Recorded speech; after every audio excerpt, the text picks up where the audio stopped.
Good afternoon, everyone. Thank you for joining us for our monthly international Boa strategy. tarde a todos, agradecemos a presença de todos para o nosso Market Update de fevereiro de 2023 e queremos passar essa atualização antes do Carnaval. Então, a live de hoje e dar as boas-vindas para os convidados e para mergulhar nos temas. A partir da live de hoje, como a gente tem muitos convidados que falam inglês, alguns em português, a gente vai começar com uma tradução simultânea. Então, na parte de baixo da tua tela, você pode selecionar para escutar em português e a gente está oferecendo a live em português 100% também. But keep going, Raj. Sounds great. For those that are new, my name is Raj Para Patel. aqueles que são novos, eu sou Raj Patel, sou estrategista-chefe de Equity no Itaú. Aqui temos o Marcelo, que também é chefe de estratégia de ativos, e hoje nós vamos nos concentrar nos riscos da recessão. Esse tem sido um assunto para os últimos 12 a 18 meses, e essa recessão tem sido muito discutida, a mais de todas na história. Convidamos alguns convidados, uma pessoa da equipe econômica, do Itaú BBA, e também um estrategista que vai discutir esse tema. Vamos falar brevemente sobre o índice SP500, o que as empresas estão falando sobre economia. E eu te agradeço, Raj, por essa introdução. É um prazer estar aqui novamente. Hoje eu vou moderar mais uma vez essa reunião. E a ideia para o painel de hoje é conversar com o Raj, como geralmente está conosco. Ele vai falar sobre a parte de equity, o impacto da recessão para a equity no mercado internacionalmente. E temos também Alejandro Breton. Ele é chefe de estratégia de renda fixa para bancos privados. Então, a gente vai ter uma perspectiva de equity e de renda fixa. E também temos o Bernardo, que trabalha para o Itaú BBA, que é economista sênior nos Estados Unidos, do Itaú BBA. E é muito gentil da parte dele participar dessa visão geral, da perspectiva da economia americana. Então, vamos começar com isso. Eu vou falar um pouco de português, a gente vai ficar lá e cá, mas vocês têm a opção de ouvir a tradução. Com a gente aqui hoje, é um prazer te receber. Se eu errei alguma coisa na apresentação, por favor, me corrija, mas se a gente quiser já mergulhar no tema, por que a gente não começa com um pouquinho de cenário, um pouquinho da tua visão, como é que está andando os Estados Unidos, principalmente a economia americana, com um pouco de foco na recessão e quais são os aspectos que você está observando? Beleza. Bom, primeiro, obrigado pelo convite, também é um prazer estar aqui falando com vocês. Acho que assim, a gente pode resumir o cenário global, né? A gente vinha do ano passado com 3 riscos principais ali para o cenário global, né? Um era a guerra na Europa, Rússia e Ucrânia, que estava associado a um problema de gás na Europa, poderia causar uma recessão por conta disso. O segundo risco era a China, o Covid policy da China, que, bom, enfim, com novas variantes, etc., ainda poderia ser um fator negativo para o crescimento global. E um terceiro fator era a inflação, né? Não só nos Estados Unidos, acho que espalhado pelo mundo, desenvolvidos e emergentes, os bancos centrais reagindo, subindo juros, também era um fator que causa, enfim, aumenta o risco de uma desaceleração econômica mais forte, né? Então, o que a gente viu no período mais recente é que os 2 primeiros riscos diminuíram, né? Não que a guerra tenha resolvido, mas pelo menos deu uma estabilizada, o risco de um cenário de gás mais disruptivo ele diminuiu, a China está conseguindo fazer uma reabertura, o terceiro risco não diminuiu, que é o da inflação, né? E aí a gente vê isso, acho que principalmente nos Estados Unidos, mas em alguns países também, a gente não está vendo ainda uma desaceleração consistente da inflação. E olhando mais especificamente para os Estados Unidos, o que a gente vê, assim, o principal risco, acho que para o cenário é a inflação, tá? Continua sendo, já é há bastante tempo e continua sendo para esse ano, tá? E como a economia responde ao aperto de juros, né? Eu acho que a gente viu alguns sinais iniciais de desaceleração da inflação ali no final do ano passado, a economia estava mostrando ali um pouco de desaceleração, então parecia ser um cenário mais benigno, mas acho que no curto prazo os dados que a gente vê é que o cenário ainda é muito desafiador, né? O mercado de trabalho ainda está muito forte, o ritmo da inflação ainda está elevado, então o risco de recessão continua por conta disso, né?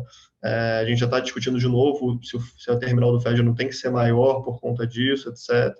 Então, eu acho que, resumindo aqui, o risco de recessão ainda é significativo por causa da inflação. Acho que o risco número 1 para o cenário global continua sendo esse. Perfeito, perfeito, super claro. Tem até uma piada, né, que corre no mercado, que é os economistas, eles previram 14 recessões nas últimas 3, né? Então sempre tem aquilo de Pedro e o Lobo, vai vir, não vai, vai vir, não vai.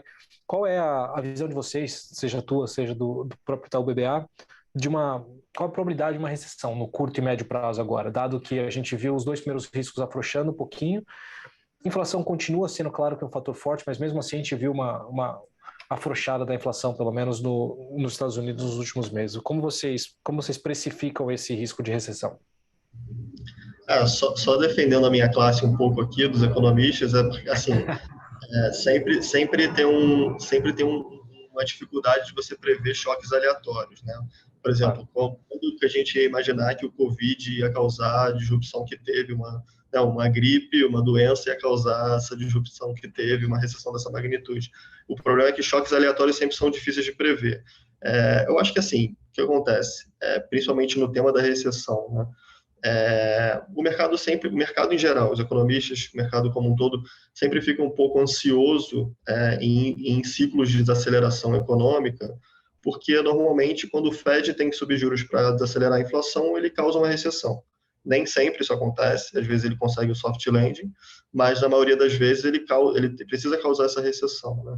Então acho que é natural a gente se preocupar com esse risco, acho que a preocupação é válida, e o risco de recessão não é negligente, tá? Ele é razoável por conta disso.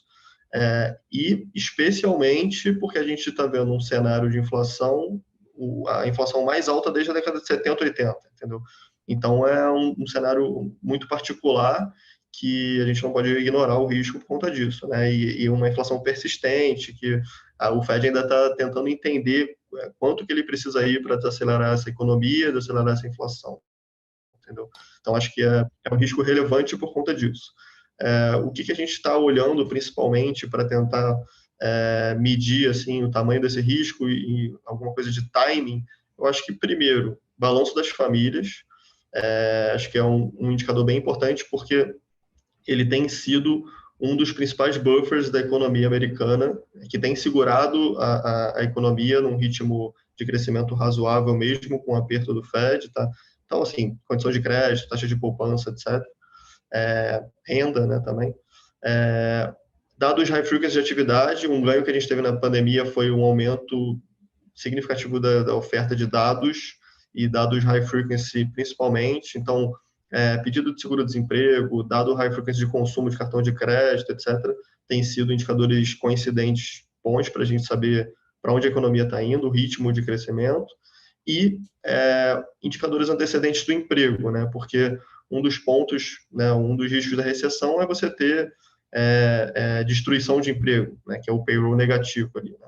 Então, horas trabalhadas, alguns setores que são mais leadings ali, mais antecedentes do ciclo do emprego, que apontam essa desaceleração econômica mais forte. No fim, o que a gente quer saber vamos ver no detalhe ali, no high frequency do dado, em que ritmo a economia está rodando e o que pode ser antecedente disso, né? O mercado sempre olha para a inclinação da curva de juros, mas eu acho que de dados econômicos é um pouco essa saúde, balanço das famílias e high frequency de atividade de emprego. Tá?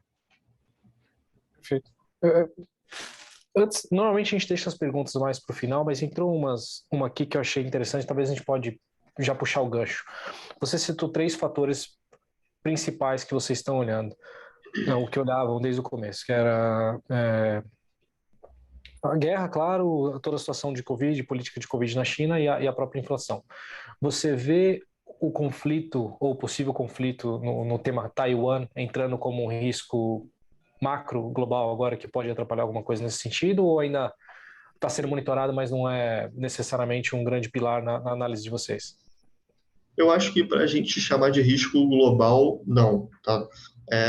pode gerar um conflito geopolítico ali, né? Estados Unidos e China sempre a gente volta com aquele medo do trade war, mas eu acho que para ser um grande risco global, acho que não é o esperado, tá? Acho que é algo para ficar no radar ali, mas não é esperado que cause algum impacto significativo para o crescimento global, assim, nesse sentido, tá? E para Perfeito. mercado. Tá monitorando, então. Obrigado, Bernardo. I'm going to switch to... So now we have the backdrop, now we have the whole scenario about... Agora que a gente tem o cenário completo e um pano de fundo de como a economia está se movendo e como também a gente vai lidar com isso em termos de risco de recessão, talvez fosse interessante a gente falar sobre a perspectiva de renda fixa e de equity. Alejandro, parece que o mercado está com um rally no sentido de ter sido um ano positivo para ativos mais arriscados e eu gostaria de ouvir as suas opiniões sobre, não a precificação da recessão, mas como os mercados estão reagindo aos dados, aos últimos dados e a última fala do Powell e também do Fed como um todo. Primeiro, eu gostaria de agradecer pelo convite. É um prazer poder compartilhar essas informações com os clientes. E eu acho que há muitas coisas ao mesmo tempo. É difícil separar uma da outra e o que está causando o quê. Mas a mensagem, de modo geral, dos mercados de renda fixa no último ano, a curva do tesouro, tem uma inversão. Eu não vou ser muito técnico, mas basicamente de curto prazo está mais alta do que a de longo prazo. Então, há um aperto mesmo para aspectos relacionados a finanças e está dificultando mais, pelo menos temporariamente, é o que a curva mostra. Mas potencialmente isso pode ser um sinal de risco, de que as coisas podem se desacelerar e você ter um alto risco de recessão, sim. Com a inversão da curva, geralmente é isso que ela diz, e é bem confiável. É claro que alguns sinais falham, né, já falharam no passado, mas isso diz que é importante estar alerta.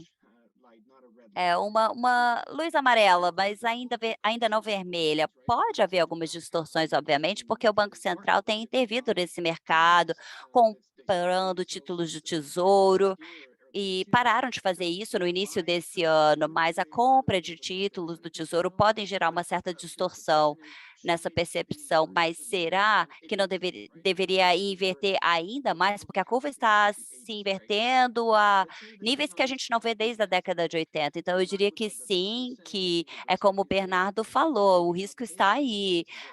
É um risco relativamente alto e devemos monitorar. Por isso, os mercados de renda fixa estão diante desse desafio, olhando para isso e têm tentado precificar exatamente o que está acontecendo. Provavelmente, ah, com o alto risco de recessão que tivemos há uns meses, eu acho que começou a ter uma melhorada, a economia vai esfriar, mas talvez consiga se desviar da recessão. Eu acho que é isso que o mercado está fazendo. O mercado de tesouros, obviamente, mas tem outros mercados mais arriscados no universo do crédito que estão precificando isso de forma diferente. Claro que cada mercado vai precificar de uma forma diferente ou coisas diferentes. Os ativos mais arriscados, eu acho que estão mais otimistas ou positivos, né? E precificando uma desaceleração, mas uma reaceleração depois. Vendo o alto rendimento, né, que tem os títulos das empresas que não têm um rating muito bom, eles veem uma reaceleração no sentido de expectativa de crescimento, talvez novembro, ou até mesmo antes, agosto ou setembro, essa expectativa de crescimento, elas foram para o mínimo e agora estão começando a ficar um pouco mais otimistas, mas em janeiro a gente já viu uma reaceleração substancial. É consistente com o que a gente tem visto, né, e com alguns dados, até mesmo dados relacionados a emprego, pode haver distorções, obviamente. Talvez o Bernardo possa falar mais sobre isso com mais propriedade, mas parece que a economia ganhou um pouco de impulso, de embalo, né, e os mercados estão tentando se adaptar a isso, esses aspectos, mas de modo geral, os ativos mais arriscados estão mais otimistas do que a curva do tesouro, que ainda tem um risco de recessão razoável e o mercado não está desconectado disso. Acho que esse seria essa seria a informação básica por hora, né. Eu vejo dessa forma também e agradeço por você compartilhar sua opinião. Mas eu queria colocar isso mais na perspectiva do trader. Estamos comprando ou vendendo, tem muito risco, mas ao mesmo tempo há um custo de oportunidade muito alto, né. Principalmente em termos absolutos, as taxas parecem atraentes, então da perspectiva de renda fixa, né, uma classe de ativos de renda fixa, qual seria então o espaço mais vulnerável ou qual classe de ativos seria a mais vulnerável nesse contexto em que o custo da oportunidade está relativamente alto? É uma boa pergunta. Podemos olhar para a história, né, e ver que o risco aqui é de recessão. O mercado está precificando isso, pelo menos no alto rendimento. As taxas estão muito altas, os rendimentos sim estão altos, cerca de 8%, mas a questão é que o mercado é muito otimista e está precificando um soft landing e depois uma reaceleração. E isso, se o mercado tiver errado, obviamente, se houver um hard landing, uma recessão, pode ser que haja uma recuperação em 2024, né. Eu acho que o mercado está mais vulnerável justamente aí, porque está muito otimista, né, mas o carry está bom. Então, não é fácil olhar para isso, né. Quando a gente pensa na economia, que a economia irá bem, você vai continuar bem, mas a desvantagem é que se houver uma desaceleração e uma recessão, pode haver mais perdas e talvez 8% não seja suficiente para proteger o investidor. Então você pode até ter rendimentos melhores em algum momento, mas essa é a parte mais vulnerável. SP e alto rendimento foram bem precificados nos últimos meses, janeiro principalmente, com um crescimento implícito, né, maior do que as expectativas relativamente, né, eu diria, do que nos 6 meses anteriores. Então, alto rendimento seria o mais vulnerável.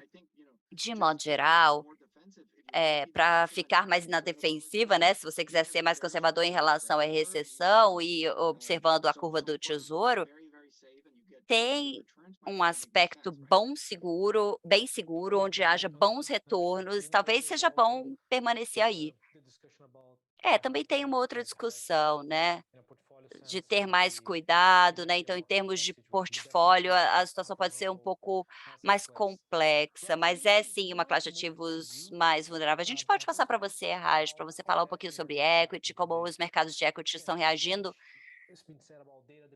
Tudo tem se falado muito, né, sobre informações e aspectos cíclicos, parece que o mercado está assumindo alguns riscos no momento, e anúncios de rendimentos também para o último trimestre do ano passado. Os investidores também falaram sobre a sua perspectiva para 2023. Será que você pode compartilhar um pouquinho sobre isso? Os mercados de equity reprecificaram um pouco mais alto. Começamos o ano com os investidores um pouco mais cautelosos, preocupados com a perspectiva, mas os dados estão saindo agora. O Bernardo e o Alejandro já falaram disso. Os dados econômicos parecem apontar para uma recuperação no gasto do consumidor e também de empregos. E o número da inflação inicialmente mostrou números melhores em janeiro, né? O número mais recente pode ter trazido algum ruído, mas os mercados de equity usam o termo Goldilocks, que é o melhor dos mundos, a inflação diminuindo, o crescimento reacelerando, os empregos estão estáveis, a gente não precisa se preocupar nesse momento. Mas você falou sobre empresas, né? Os presidentes, os CEOs e CFOs, quando eles se manifestaram em meados de janeiro, eles se apresentaram com um tom mais cauteloso e pensando nas projeções para o ano todo, né? Muitos bancos dos Estados Unidos previram uma recessão começando no terceiro ou quarto trimestre desse ano.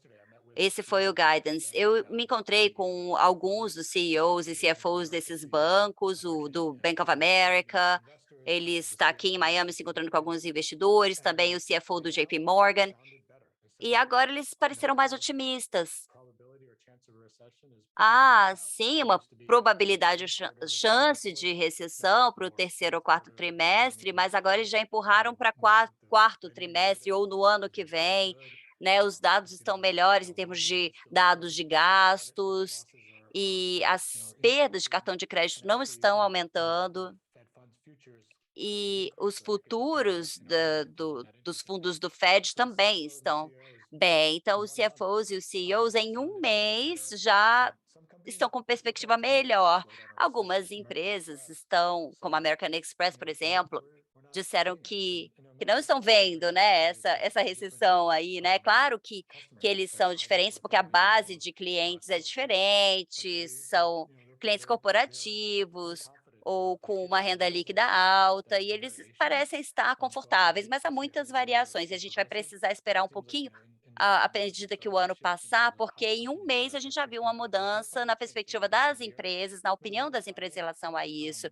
Talvez um último ponto aqui é que o CEO do Bank of America disse que, embora parece que as chances de recessão diminuíram e a perspectiva é boa, ainda assim estamos preparando o banco para uma desaceleração, né, como cortar custos, e também aumentar alguns dos padrões para que a gente não chegue numa situação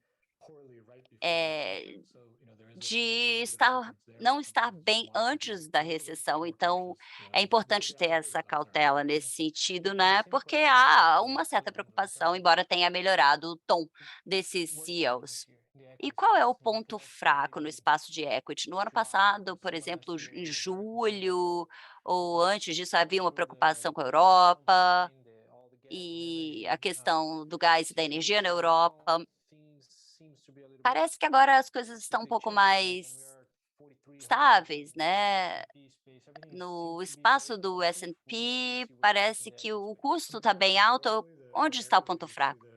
Bem, historicamente, nas áreas onde a gente vê mais riscos é no aspecto cíclico, né, os bancos, por causa de perdas de crédito, mas os bancos estão posicionados de forma diferente em relação ao ciclo anterior, principalmente os grandes bancos de estarem melhor em termos de capital, de não terem assumido tantos riscos, mas acho que as empresas de cartão de crédito é algo mais amplo, assim, né?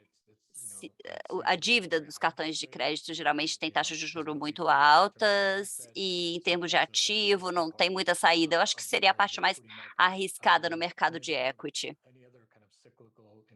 Ou outros aspectos mais cíclicos, como habitação, automóveis, né? Quando a pessoa não tem emprego, ela não vai comprar um carro novo, ou pode não conseguir pagar a prestação do financiamento da casa, etc. Muito obrigada, Raj. Ser básico, ou talvez todo mundo acaba falando sobre alguns temas, e a gente continua escutando sobre soft landing, hard landing, talvez discutir um pouquinho qual que é a diferença na percepção de vocês, porque o conceito é meio aberto, né?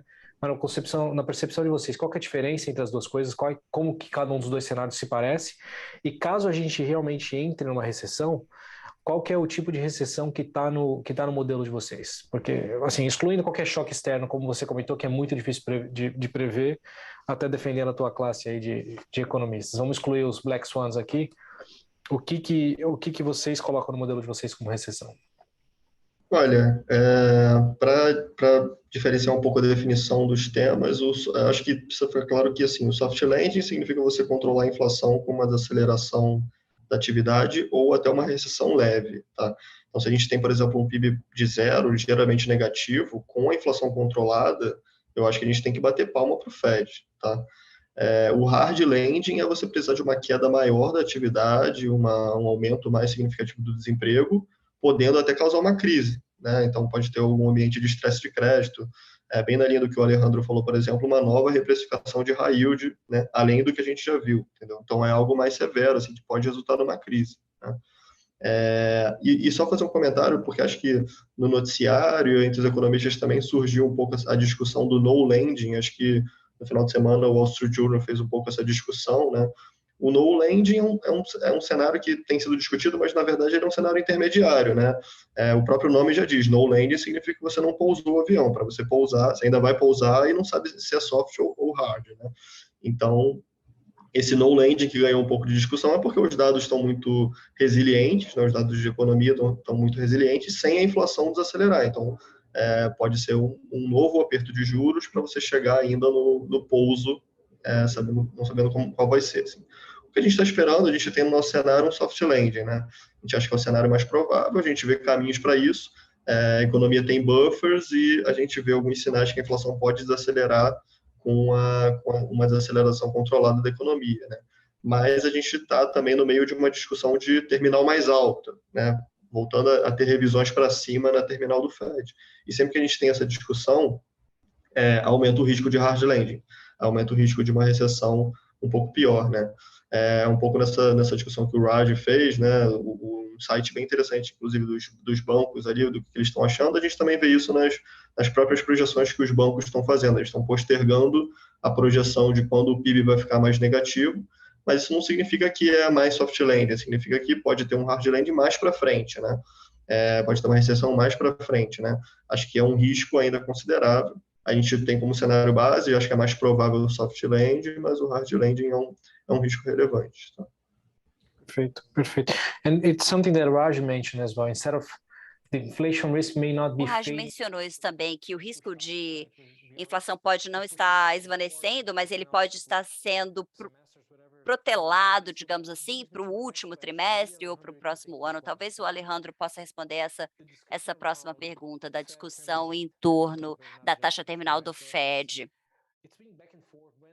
Tem ido e vindo, né, essa questão do pivô, do Fed, ou essa mudança de parar de ter taxas que vão aumentando.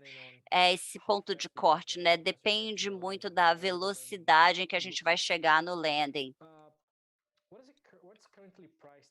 E o que está precificado no mercado atualmente em termos da taxa terminal, o Fed? Isso mudou de certa forma desde o último mês? É uma pergunta muito importante, Marcelo. A mudança foi bastante substancial. Hoje, a curva está precificando 3 hikes e um corte até o final do ano. Mas o que a gente quer falar com pivô, né? É quando o Fed muda das taxas altas para o corte. Eu acho que, assim, essa questão do pivô é de mudar de direção. Por que isso é importante? Porque significa um reverso no ciclo, uma reversão no ciclo. E isso tem algumas implicações em termos de classe de ativos. E nós já discutimos isso antes em termos da curva de rendimentos e a inversão dessa curva. Geralmente, essa curva invertida é um sinal de alerta, mas para ver uma recessão é importante ver uma reversão disso. Uma normalização da curva poderia ser um bom sinal, dependendo de qual é o vetor ou a força motriz, né? E essa é a diferença entre o soft landing e o hard landing. É por isso que isso é tão importante, porque em ambos os cenários você vê uma normalização da curva, mas a normalização da curva é diferente entre um soft e um hard landing, as implicações também são diferentes para ativos mais arriscados. Eu posso dar um exemplo. A gente já fez alguns estudos em relação a isso. Um hard landing significa, basicamente, que há uma expectativa de que o Fed vai cortar as taxas dramaticamente, porque a economia, basicamente, está quase numa recessão, e não é o caso agora. Mas o caso base que nós temos, de que vai ser um soft landing, eu acho que é isso que o mercado está precificando. Essa mudança radical, né, que a gente está chamando de pivô, pode ser que chega a 5,25 e depois um corte maior em janeiro, mas não muito, algo que não significa uma grande transição, né? Ano passado teve 2 aumentos, né, a recente, e 3 cortes. E que foi uma mudança de postura bastante agressiva, né. E agora é bem sutil, mas o ponto crítico aqui é o seguinte, com base nos estudos que foram feitos. O hard landing, né, que seria um pivô agressivo, do Fed, significa que os ativos arriscados não vão ter uma boa performance. Mas no soft landing, os ativos arriscados costumam performar bem. Então, a curva normaliza, mostrando que há um soft landing, então podemos ficar mais tranquilos. Mas se estiver normalizando, indicando uma recessão, não vai ficar tudo bem, porque quando o mercado fala que o pivô do Fed vai salvar o dia, digamos assim, né, isso vai depender, se é um soft ou um hard landing. Raj, going back to the equity space. Vamos voltar para o espaço de equity, Raj. Tem mais alguma coisa que você gostaria de trazer? A gente tem discutido bastante, né, a perspectiva macro, né, a inflação, como o Fed vai reagir, e a questão do desemprego, mas em relação aos significados e outros aspectos, você pode falar mais alguma coisa? Bem, o mercado de equity é um mercado muito significativo nos Estados Unidos e um tópico importante tem a ver com cortes de empregos e a tentativa de melhorar a margem dessas empresas, né? Eles, depois do Covid, contrataram muito e agora a gente vê uma reversão disso. Muitos layoffs, muitas demissões, né? E isso está se espalhando além das big techs para se tornar algo mais amplo na economia como um todo. Tem a questão da inteligência artificial também, que é a palavra da vez, né? ChatGPT. É o ChatGPT e as perguntas, né, que são feitas ali. Você pode ver, por exemplo, a Microsoft é um exemplo. Eles estão investindo no ChatGPT, mas os investidores estão falando: o que que significa para uma empresa? Você vai ser um player, né? Mesmo fora do universo da tecnologia, em outros setores de semicondutores, por exemplo, essas empresas vão precisar gastar muito na potência computacional. E nós discutimos isso brevemente numa publicação recente da Weekly Globe, e então há eventos futuros que vão permitir que a gente discuta melhor esse tópico, mas as empresas estão falando disso, né? É claro que tem sempre comentários mais obscuros e bem pessimistas, né? Tem sempre um ruído em torno dessa questão, se é inflação, se é recessão, se é inflação, se é recessão, para que caminho vamos, né? É interessante para todos nós, a gente transita nesse universo, né? Em termos de tecnologia, vale checar, viu? É bem interessante. Não tem 100% a ver com isso, mas tem algumas perguntas sobre commodities. Talvez eu possa perguntar para você, para o Bernardo, e de uma perspectiva mais macro também. No ano passado, muitos vetores da inflação vieram das commodities. É claro que são fatores diferentes, e o Covid com certeza, a expansão fiscal, mas os commodities, né, a alta, né, no preço dos commodities foi muito importante. Agora falamos sobre recessão, desaceleração na economia, reabertura da China, a gente vai falar sobre isso num outro momento, mas como esse cenário como um todo, na sua visão, se encaixa na perspectiva das commodities? Eu sei que não é a sua especialidade, mas se você quiser falar um pouco sobre ah, o ouro, né, eu vou deixar o ouro fora da conversa, mas as commodities de modo geral, a gente até falou sobre isso ano passado, né, sobre a reabertura da China, e assim, uma demanda, ah, que veremos, né, uma maior demanda nos próximos semestres de minério de minério de cobre e de ferro, e também o ouro. Então, isso com certeza vai ajudar, né, o universo das commodities. Vemos isso como algo positivo, mas para equilibrar, tem a demanda dos Estados Unidos para certas commodities. Nós discutimos sobre os dados que parecem ser positivos, né, não ter uma recessão no curtíssimo prazo. Então, eu acho que a demanda dos Estados Unidos vai ficar boa, sim, para as commodities. E também discutimos no mês passado a questão da produção russa, né? Como vai ficar com essa questão da guerra? A produção russa está se sustentando melhor do que o esperado, né? E podemos agora esperar para ver como isso se desenvolve, né? Ou se desenrola, mas está todo mundo olhando para a demanda da China, né?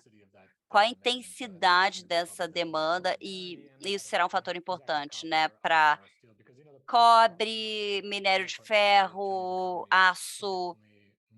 Sim, eles estavam bem mais lentos, né, no shutdown do Covid, mas, os economistas têm discutido essa reabertura da China e prevendo um aumento de demanda de um modo geral em termos de commodities.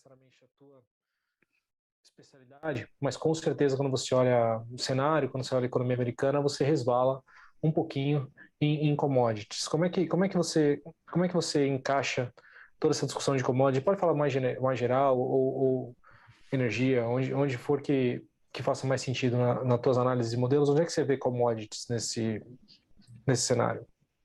Olha, assim, partindo do que o Raj falou, acho que, bom, a gente não discorda de nada no nosso cenário, e o que a gente tem observado é se, assim, commodities não podem ficar um pouco mais suportadas com esse cenário de reabertura da China, se você tiver junto com isso um crescimento global que não seria tão ruim quanto esperado, né? Então, se a gente está vendo revisões para cima de crescimento nas principais economias, então se a gente tem um crescimento global melhor, com a China reabrindo, não pode ser um suporte adicional para os preços de commodities, né? Só que a gente também olha para a ótica do risco, né? Porque, assim, uma parte da inflação ter desacelerado um pouco, ter feito um pico e começado a desacelerar, que a gente vê mais na parte de bens, uma parte dessa história porque a commodity está num preço bem comportado, num patamar de preço bem comportado, né? Se esse cenário muda, se a gente pode ter um novo choque de inflação via commodities, aí é mais um risco que a gente tem que adicionar para uma inflação que demora mais para cair, entendeu?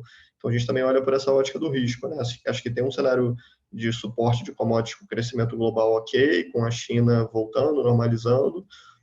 Se os Estados Unidos desacelera, se a economia global desacelera, commodities também não devem ser um risco, um fator de risco tão relevante assim, mas é algo para se olhar, né? Se não ajuda, se volta a atrapalhar a inflação, é mais um risco para adicionar ali para a dificuldade do Fed de atingir a meta de inflação, digamos. E talvez até a situação de stop and go, né, do Fed parar o ciclo de aperto, de repente vem um choque inflacionário vindo de commodities, alguma coisa assim, e pode exigir um pouquinho mais de aperto monetário vindo do Fed. Acho que a gente discutiu um pouquinho disso com a Gina também. Não faz parte do nosso cenário base, mas Exato. é com certeza é uma coisa para se olhar. I got a question, Alejandro, and I think this might be towards your direction. Agora, essa outra pergunta, Alejandro, talvez seja para você, e você, de alguma forma, discutiu isso, a questão da taxa terminal do Fed. Você acha, pelo que eu tenho ouvido, né, obviamente, da probabilidade de um soft landing, desse seu caso base aqui, não só para o mercado, mas para o Itaú, e também a inflação está permanecendo, será que isso pode forçar o Powell a ir acima de 5 como taxa terminal? 0,5, 0,25, como é que você vê isso, né? Como isso afeta, os títulos para os próximos 2 anos? Qual seria o horizonte de tempo?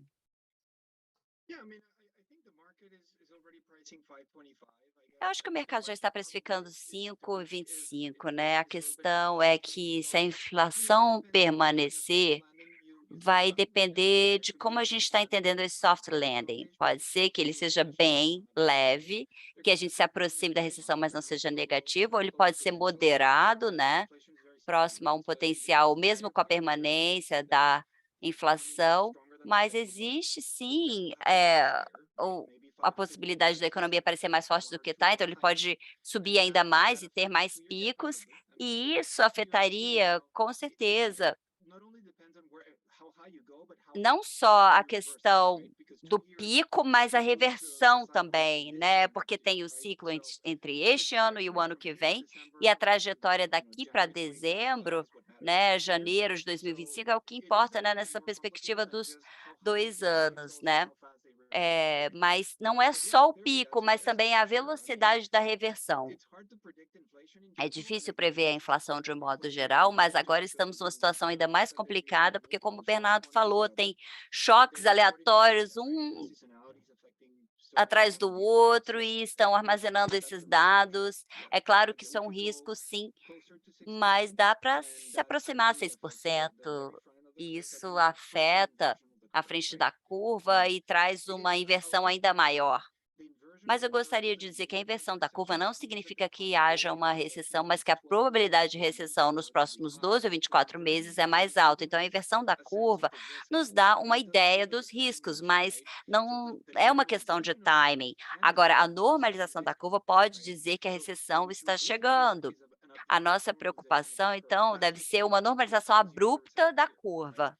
E aí isso vai indicar uma recessão muito rápida, mas não a inversão. A inversão é mais um alerta, por isso que eu falei amarelo e não vermelho. Pode parecer estranho para algumas pessoas achar que é vermelho porque está muito negativo, mas eu não acho que a magnitude da inversão dessa curva diz muito, mas só nos dá um senso de risco, enquanto que a normalização da curva, sim, traria uma clareza maior de que a recessão está próxima. Eu sei que vocês observam diferentes inversões da curva, mas quando você fala da inversão da curva, você está observando o quê? 2 e 10? Qual é a base? Eu sei que eu estou simplificando excessivamente, né? Acho que o normal seria 2 e 10. 2 sendo a política monetária, o indicador da política monetária, e o 10 das condições normais de longo prazo, né, de crescimento. Então, qual é a distorção que está aí? É isso que vai mostrar ah, se há mais ou menos aperto, mas se a gente fala de 3 meses, por exemplo, é basicamente a política monetária, só o que o Fed está fazendo. Já há 2 anos, né, seria o que vai acontecer no ano que vem e no seguinte, mas essas 2 curvas basicamente dizem a mesma coisa, ou algo muito semelhante. Ambas estão invertidas, ou seja, a política monetária está muito apertada e pode gerar uma recessão no futuro próximo. Eu quero fazer uma outra pergunta para você, Alejandro, que está mais relacionada ao comitê. Vemos muita volatilidade na curva, de modo geral, mas principalmente para de 10 anos.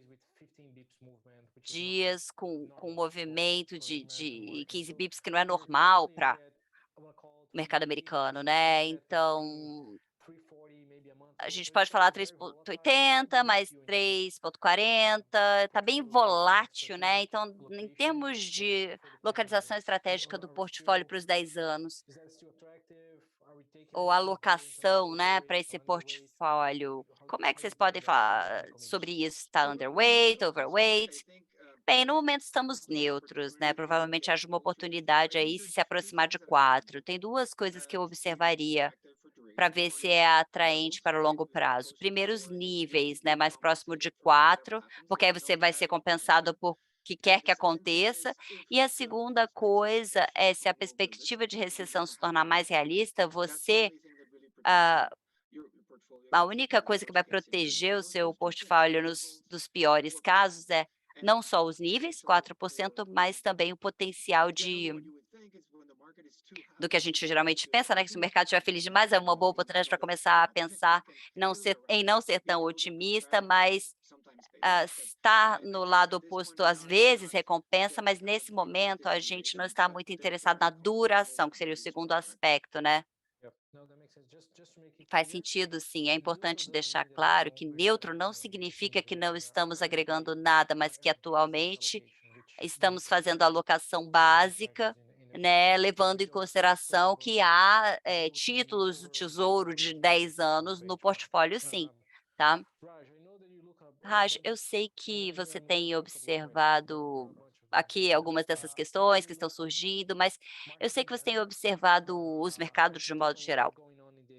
E tem muita coisa acontecendo no mercado de equities, e eu sei que você fala muito com o Rodrigo Lopes, que é o nosso estrategista de EM para equities. Você acredita que isso pode ser o Brasil nesse universo? Eu sei que também não é a sua área, né, principal, Mas, enfim, como você mencionou, o Rodrigo Lucas é o especialista nos mercados emergentes, né, o que a gente estava chamando de mercados emergentes. E nós falamos sobre a reabertura da China, né, no mês passado. E também a questão da commodity que você acabou de receber, em termos do que isso significa, né, a reabertura da China para as commodities. Então, primeiro tem o impacto imediato, né? Os equities da China começaram bem no ano, os mercados emergentes também, e o pano de fundo de commodities é positivo, então isso pode ter implicações para o Brasil, por exemplo. Mas eu deixaria para o Rodrigo essa pergunta para ser mais preciso em relação às equities brasileiras. Mas é claro que isso tem a ver com o que acontece com a China e com os mercados de commodities, e eu espero que isso possa ajudar, né, um pouco nessa visão. Eu acho que deve ser a última ou penúltima, tá? Porque a gente está chegando perto do horário. Mas eu queria te fazer uma pergunta que eu achei bem interessante. Quando eu olho condições financeiras, né, o quanto que o mercado está favorável ou não para crescimento, para qualquer coisa, é um modelo normalmente um pouco mais antigo. O Goldman Sachs tem alguns que rodam no mercado, o próprio Fed tem, e é uma composição de dólar contra outras moedas globais, taxas de juros em diferentes vencimentos, nível de mercado de ações, tem algumas coisas que eles colocam lá dentro para ver spreads de crédito, para te dar uma sensação de como é que o ambiente está em relação, bom, não preciso estar te explicando isso, claro, mas como é que o ambiente está em relação a mais apertado ou mais solto para crescimento. Mas isso normalmente não tem o aperto monetário QE e QT embutido nos modelos, porque acho que é uma coisa que começou nos últimos, 15 anos, desde a crise de 2008.